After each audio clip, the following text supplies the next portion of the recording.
తిరుమల శ్రీవారి లడ్డు విక్రయ కేంద్రంలో టీటీడీ చైర్మన్ బిఆర్ నాయుడు తనిఖీలు నిర్వహించారు. భక్తులతో కలిసి కౌంటర్ల దగ్గర లడ్డు జారీ విధానం, సిబ్బంది పనితీరు, లడ్డు బరువును పరిశీలించారు.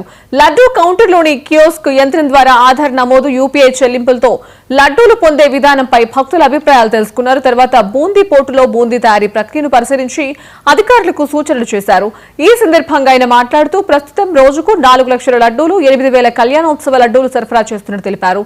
ఈ నెల 30 నుంచి జనవరి 8 వరకు జరిగే వైకుంఠ ద్వార దర్శనాలకు అన్ని ఏర్పాట్లు చేస్తున్నామని బిఆర్ నాయుడు చెప్పారు. వైకుంఠ ఏకాదశి ఏదైతే ఒక మహోన్నతమైనటువంటి కార్యక్రమం మొదలైంది, దానికి అనుగుణంగానే ఈరోజు ఈ పోటుని ఈ లడ్డు కౌంటర్లందరూ కూడా సందర్శించి ఇక్కడ జరుగుతున్నటువంటి ఏర్పాట్లన్నీ కూడా క్షుణ్ణంగా పరిశీలించాను. 100కి 100 రూపాయలు సంతృప్తిగా ఉంది. ఎందుకంటే ఇప్పుడే మన వాళ్ళు చెప్పారు, రోజుకు 4 లక్షలు చిన్న లడ్డూలు, ఒక 7,000 పెద్ద లడ్డూలు విక్రయిస్తున్నారు.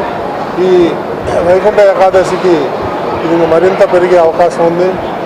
దానికి అనుగుణంగా మన ఆఫీసర్లు ఎవరైతే ఉన్నారో వాళ్ళందరూ కూడా రాత్రింబవళ్ళు శ్రమించి దానికి కావాల్సినటువంటి ఏర్పాట్లన్నీ బ్రహ్మాండంగా జరుగుతున్నాయి. ఈ సందర్భంగా చాలామంది భక్తులను కూడా నేను కలవడం జరిగింది. వాళ్ళందరూ కూడా 100కి 100 రూపాయలు సంతృప్తి వ్యక్తం చేశారు. లడ్డు క్వాలిటీ బాగుంది, లడ్డు వాసన బాగుంది. ఈ లైన్లో కూడా ఎక్కువసేపు నిలబడకుండా నెంబర్ ఆఫ్ కౌంటర్స్ పెంచారు. మాకంతా సౌకర్యంగా ఉందని చెప్పి భక్తులు సంతృప్తి వ్యక్తం జరిగింది. కాబట్టి రాబోయే రోజుల్లో దీన్ని ఇంకా మెరుగుపరిచి ఎక్కువ లడ్డూలు తయారు చేసేదానికి తగిన చర్యలు తీసుకుంటున్నామని చెప్పి మీ ద్వారా